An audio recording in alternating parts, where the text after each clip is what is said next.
Hello everyone, hi, good morning to all.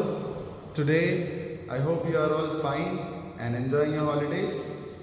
So today's class is about continuing from the point where we had left off, and this is the second part for the chapter number 12 of English for 6th class.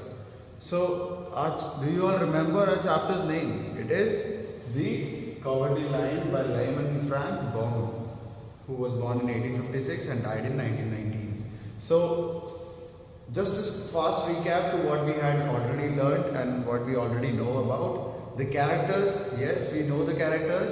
The first one and the main character is Dorothy, who got stuck in the world of Oz by getting carried away by the tornado, and with her dog, whose name is Toto. And then on the way, while she was there in the place of Oz, she got to know about something which is known like to go to the Wizard of Oz so that she can go back to the normal world. And while she was traveling and going to that place, to the wizard's place, she met with two people, and the two people are the Tin Woodman and the Scarecrow. In the excerpt, we don't know how they met and where did they meet, but from the excerpt we can understand that these four are traveling together.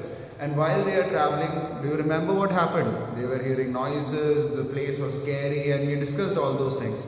So let me just start up from where we had left off. But on page number 163, okay? I hope you have all taken out your textbooks. But Toto, said the girl anxiously, what will protect him? We must protect him ourselves if he is in danger, replied the Tin Woodman. Just as he spoke, they heard a terrible roar, and the next moment a big lion bounded onto the road. Now what's the meaning of bounded? Look down, you will be able to see that it's written came running and jumped. Okay, so a lion just big enough to be scary and roaring, and he's he's running and he jumped in front of them. With one hit of his paws, he sent the Scarecrow spinning over and over to the edge of the road.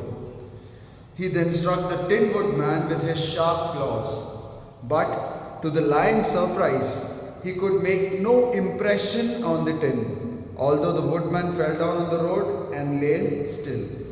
So what's the meaning of impression? I hope you all have this idea that impression means someone who is looking at you in some way, and you have to do something to make them feel good about you. That's an impression. Yes, that is an impression. That here our impression meaning is cause no effect. Make no impression is cause no effect. It's like nothing happened to the claws, it did not even make a small scratch or anything on the woodman. So that's what that's what the author is trying to say by saying that could make no impression. I hope you have all underlined it. Now, little Toto, now that he had an enemy to face, ran barking towards the lion.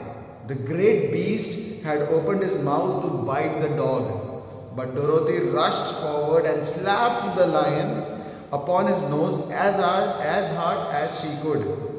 She cried out, "Don't you dare bite Toto! You ought to be ashamed of yourself. A big beast like you biting a poor little dog." Now, I hope you all understood that what is happening here. The lion, he had hit the Scarecrow, he had hit the Tin Woodman, and the Scarecrow was just lying there. The Tin Woodman, he did not have anything on his chest, but yeah, he was there.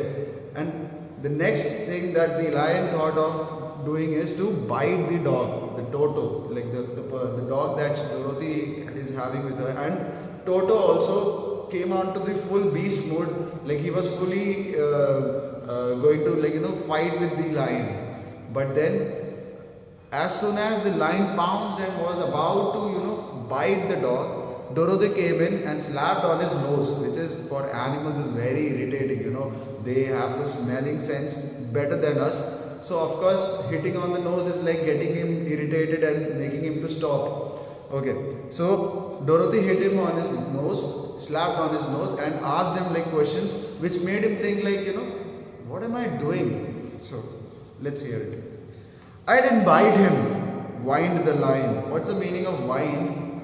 Just look down, it's like complained in a crying voice. See, he is already in pain because of his nose. So he is now complaining. I did not bite him. As he rubbed his nose with his paw where Dorothy had hit it. Now, no, but you tried to, she retorted. You are nothing but a big coward. Now, what's the meaning of retorted? Replied angrily. Now, she's like, getting very angry, and because the lion had almost bit him, and he is a very small dog. He is a big animal who's like the king of the jungle and all those. And how could he just, harm a small animal or someone who is weaker than him? That's what Dorothy is thinking. I know it, said the lion, hanging his head in shame. I have always known it, but how can I help it? I don't know, I'm sure. Okay, it's not like this, it's like, I don't know, I'm sure. To think of you hitting a stuffed man like the poor scarecrow. Is he stuffed? Asked the lion in surprise. He watched her pick up the scarecrow and help him to stand while she patted him into shape again. As I said earlier in our last video, that the scarecrow, he is stuffed, which means that just like your stuffed toys, okay, if you just beat it into different shapes, it can be put into different shapes. But what will happen? It will again come back to its own shape if you again mold it. The same way, the scarecrow is also stuffed, and it can come back into position or like come back to its own shape again if you just mend it like this, just pat it around here and there. Okay. So the lion, he did not know that he is stuffed, okay, and that he thought that he is his enemy and he has to hit him away, and that's why he did it. And the Dorothy, she is getting angry because as soon as he came, he did not even want to talk, but he just scared everyone, hit everyone, tried to bite Toto. All this made Dorothy angry and made her to speak in this way to the lion. That's why he fell down so easily, remarked the lion. It astonished me to see him whirl around so. It astonished me to see him whirl around so. Is the other one stuffed too? Now the lion is like, is trying to understand who these people are. So he has like, when he understood that the scarecrow is a stuffed scarecrow, he's like, okay, achha, he's a stuffed one, okay.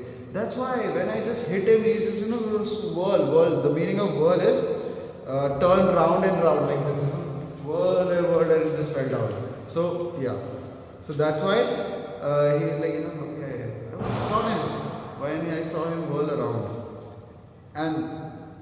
And then he asks about the Tin Woodman. He asks like, is he also stuffed? Then Dorothy replies, no, said Dorothy. He's made of tin. She held the woodman up. Now the woodman was already lying there, though he did not have any marks or anything, but he was lying there because of the effect of that hit. So Dorothy, while saying, she is trying to pick him up and make him stand. Okay. That's why he nearly blunted my claws. Now again, he's realizing something.